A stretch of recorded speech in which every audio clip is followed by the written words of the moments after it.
His movements were so natural Staffan was speechless. What is the butler from that mansion doing here? Why is he coming into this room? Faced with a situation he could not account for, his mind went blank. Sebas stood next to Staffan. After glancing at the woman beneath him, he fixed him with a cold gaze. You like hitting? Huh? The strange atmosphere compelled Staffan to stand up and move to grab his clothes, but Sebas went into action faster than he could. There was a smack, and Staffan's field of vision lurched violently. A beat later he felt his right cheek growing hot as a throbbing pain spread across it. He'd been hit. No, in this case slapped was the word he finally realized. You bastard. You think you can? The smack against his cheek rang out again, and it didn't stop. Left, right, left, right, left, right, left, right, dap it. Staffan was used to hitting, not being hit, and tears formed in the corners of his eyes. He brought both hands up to guard his face as he retreated. Both his cheeks were flushed with stinging pain. You bastard, you think you can jet away whizzies? Talking made his red, swollen cheeks hurt. I can tee. Of cow's nod, you idiot. Do you know who I am? Merely a fool. Easily closing the distance Staffan had created, Sebas created the same sound from his cheek. Smack estap it, please estap. Staffan shielded his cheeks like a child being beaten by a parent. He liked violence, but the people he'd been hitting had always been helpless. Sebas may have looked like an old man, but Staffan was too scared to hit him. He couldn't strike anyone unless he was absolutely sure they wouldn't strike back. Perhaps having inferred as much, Sebas seemed to lose interest in him and turned to the woman. This is simply awful. Staffan slipped past Sebas as he stood next to the woman. Idiot. His mind was feverish. What a foolish old man. He'll call everyone in this building, and they'll teach him a lesson. He's not going to get off easy after doing all this to me. He'll give him a good dose of fear and suffering. In the back of his mind was the butler's master, that beautiful woman. A subordinate's failure is the master's responsibility. He'll have both master and servant take responsibility for this pain. He'll make them understand exactly who he hit. His flabby stomach jiggled up and down as he jumped out the door. Somebody, is somebody there? He shouted at the top of his lungs. If he screamed, some employee or another should have come immediately, but that expectation was betrayed. He realized it when he went into the corridor. It was completely silent, not a soul was there. Staffan, stark naked, glanced around anxiously. The peculiar atmosphere in the corridor, the silence terrified him. There were doors to either side, but it was natural that no one would come out of those. The rooms in this establishment, for people with peculiar or even dangerous fetishes, were completely soundproof, but there was no way the employees couldn't hear him. When he'd been led to this room earlier, he'd seen a number of them. They were all hardy, well-built men who Sebas's old body would be no match for. Why aren't you coming? Because they were either dead or unconscious, a quiet voice responded to Staffan's scream. Flustered, he turned around and saw Sebas standing there with a calm expression. It seems like there are a few people in the back, but most of them are asleep. Dad can be, there are lots of people. There were 3 people who appeared to be employees upstairs, 10 downstairs, then there were 7 others like you. What is this guy going on about? Staffan's expression asked as he stared at Sebas. In any case, there is no one nearby who can come to your rescue. Even if the employees have regained consciousness, I crushed their legs and snapped their arms. All they can do is crawl around like inchworms. Staffan's face registered his surprise. What Sebas was saying shouldn't have been possible, but the oddly quiet atmosphere in the building told him it was true. Now then, I don't feel any need to leave you alive. I'll have you die here. He didn't draw a blade or hold up any other weapon, nothing like that. He approached silently at a leisurely pace. Those utterly normal movements frightened Staffan. It dawned on him that Sebas was serious about killing him. Wait, let us make a deal. You won't regret it. It's hard to make out what you were saying. A deal I won't regret, you say? I see I have no interest in that. Why are you doing this? There is no reason for this to be happening to me. Why should I have to be killed? Finally, Staffan's thoughts reached Sebas. Think about the kinds of things you've done. Do you still not know? Staffan reflected on his behavior. Have I done something wrong? Sebas sighed. I see. As he spoke, his front kick slammed into Staffan's abdomen. So this is what being unworthy to live looks like. Several of Staffan's internal organs burst. An unbelievable amount of pain assailed him. Although one might have expected him to faint and die, he was somehow still dimly conscious. It hurts, it hurts, it hurts. He wanted to writhe around screaming, but the pain was so intense he couldn't move. Go on and die like that, a cold voice said. He tried to shout, save me, but his throat wouldn't move. Sweat ran into his eyes and his vision blurred. Through the haze he saw Sebas walking away. Save me, save me. If it's money you want, I'll give it to you, just save me.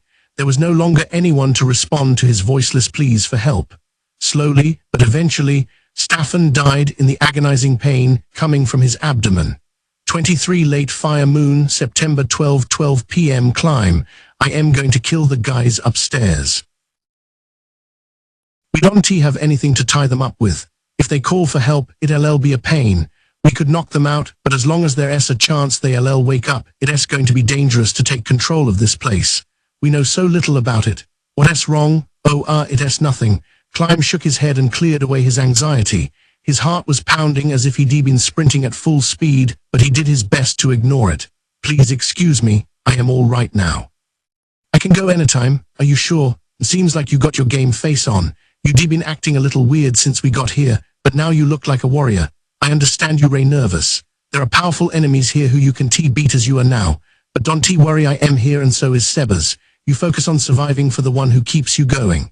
Brain gave Climb a hard pat on the shoulder and blade already in hand, knocked 4 times on the door.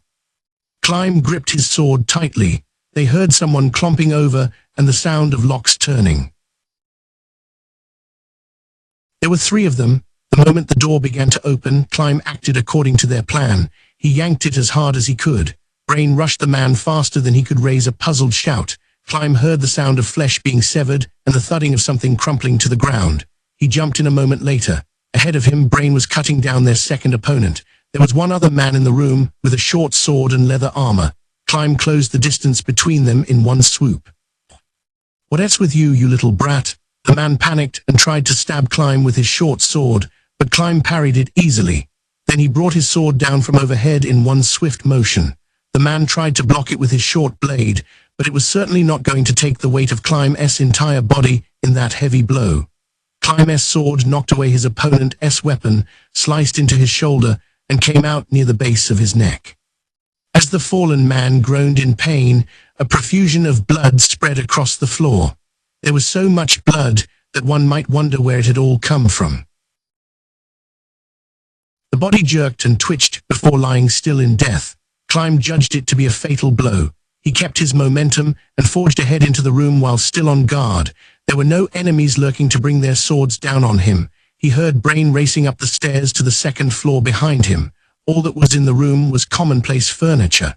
After confirming this, Climb ran into the next room. 1 minute later, having inspected their respective floors and determined there were no other enemies, Climb and Brain met up at the entrance. I took a look around the first floor, but I didn't get a sense anyone was there. The same for the second floor.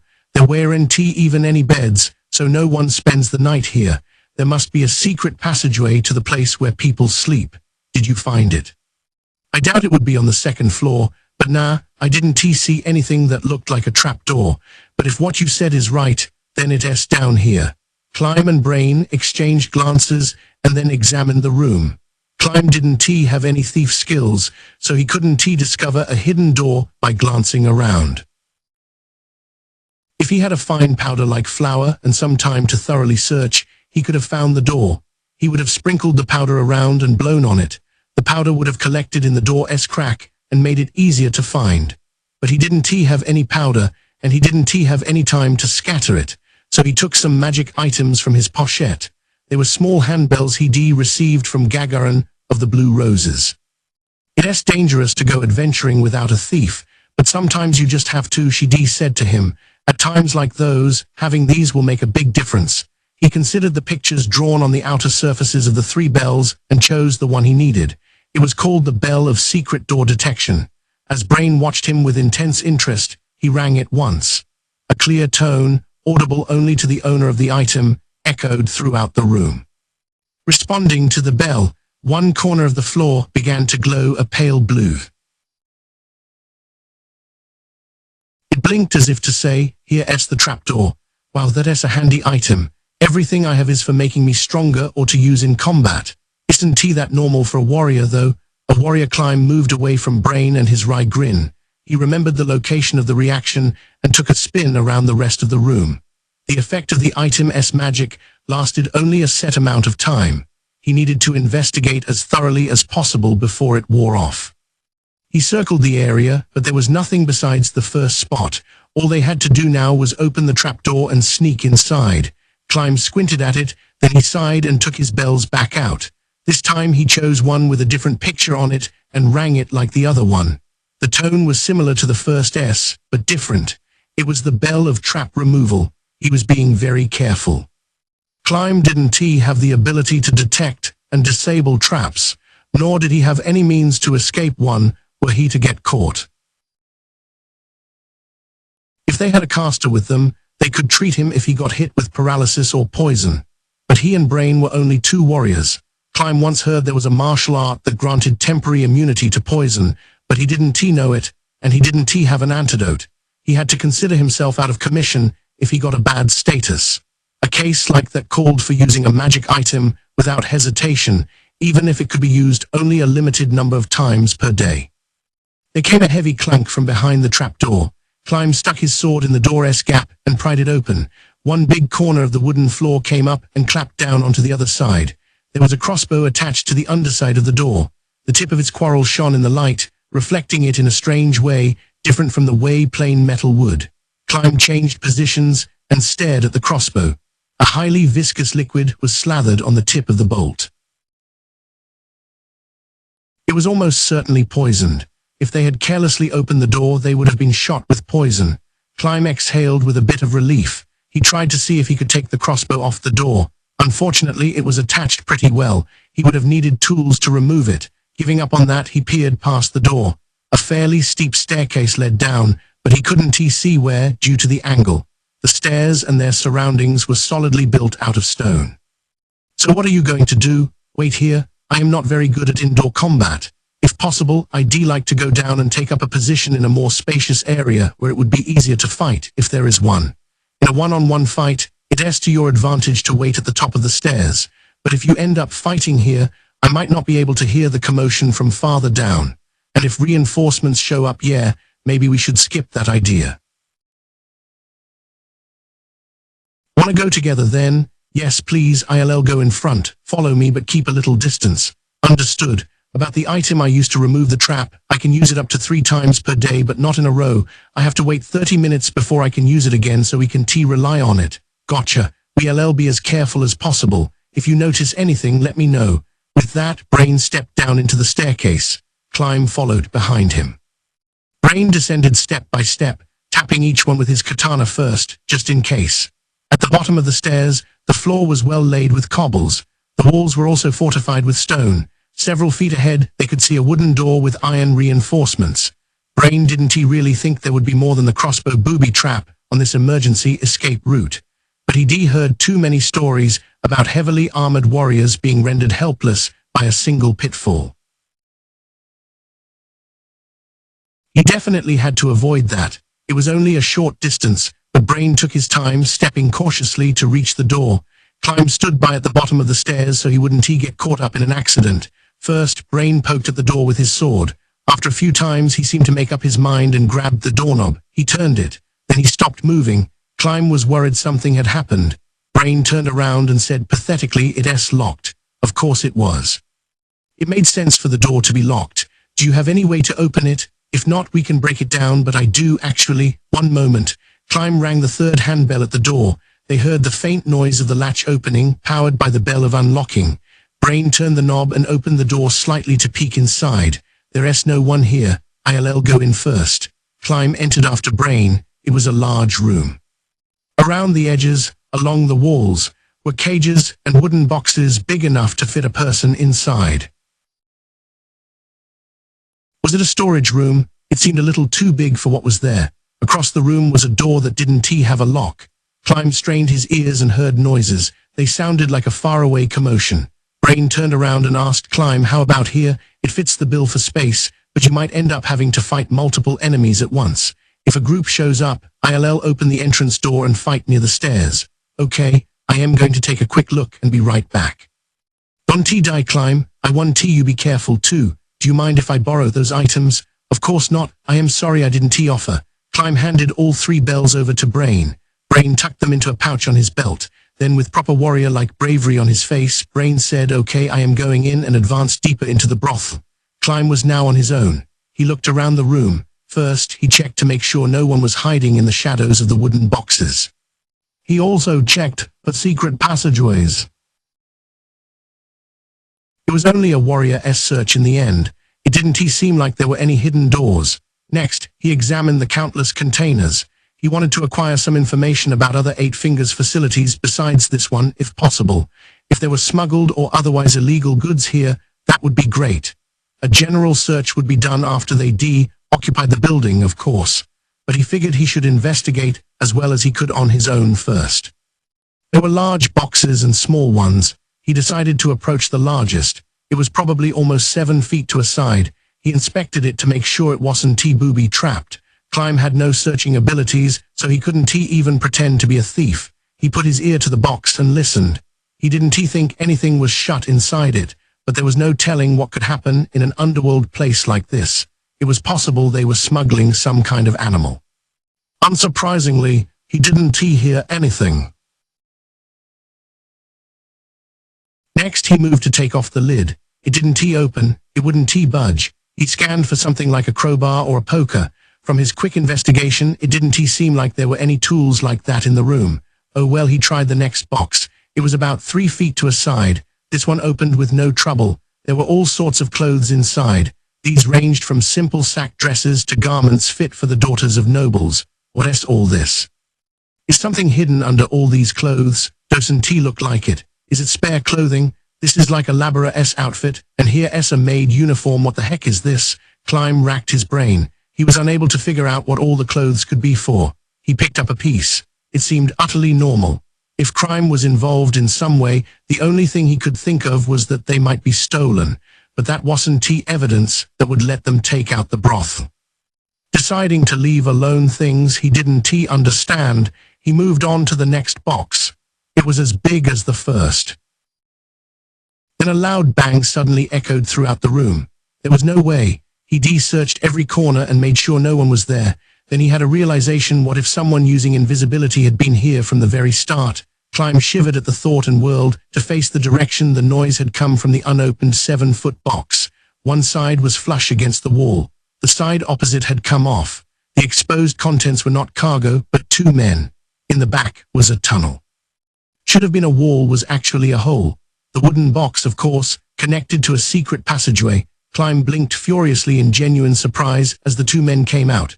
An unpleasant sweat ran down his back. One of the men fit Seba's description perfectly. His name was Succulent. He was their biggest obstacle in this infiltration mission, as well as their prime candidate for capture. One of the 6 arms, who were equivalent to adamantite rank adventurers, grasped a drawn blade. The enemy Climb had no chance of defeating, narrowed his eyes, and said, "We knew from alarm there was an invader, so we came through the secret passageway specifically to not bump into them. I guess we should have made some other way out. Well, there's nothing we can do about it now," the man behind him answered in a high-pitched voice. Have you seen this kid somewhere before? Considering our circumstances, I am going to be angry if you tell me you slept with him. Oh, come on, Succulent, that couldn't be it. But I do believe he is the little pet of the female who irritates me more than any other in the world. Oh, so he serves the princess. Succulent flicked his eyes over Climb from top to bottom as if he were lapping him up. The eyes of the man behind him were filled with unsettling lust. But Succulent was estimating Climb's strength as a warrior, or perhaps like a snake, he was trying to judge whether this prey would fit in his mouth. The man in back licked his lips and said to Succulent, "I want to take him with us. What do you think?" A chill went up Climb's spine, and he felt a twinge in his anus. This guy SIDLL cost extra. Disregarding Climb's mental screams, Succulent turned to face him. There had never been any openings, but now Climb felt he was facing a solid fortress. Succulent took a purposeful stride forward. Climb took a step back from the encroaching pressure. Perhaps this was obvious, but a fight between 2 clearly different powers never lasted very long. Still, Climb would have to make it happen. If he maintained a defensive posture and focused all his efforts on blocking, he should be able to buy time until one of the others arrived. But there was something he had to do first. He took a deep breath. He yelped. He screamed at the top of his lungs, using up every last bit of air. Winning the battle on his own was not victory. Victory meant capturing both these men. Or to put it another way, losing either of these powerful men and their presumably ample intelligence ultimately meant a loss. So what reason could there be for hesitating to call for help? Sakuran's face grew stern. The scream gave his opponents an urgent need to finish the battle quickly. It was extremely likely that they would pull out their big guns. Climb continued observing their every movement. Kokoda, it seems it will be a bit troublesome to bring him with us. We need to settle this before he gets back up. Huh.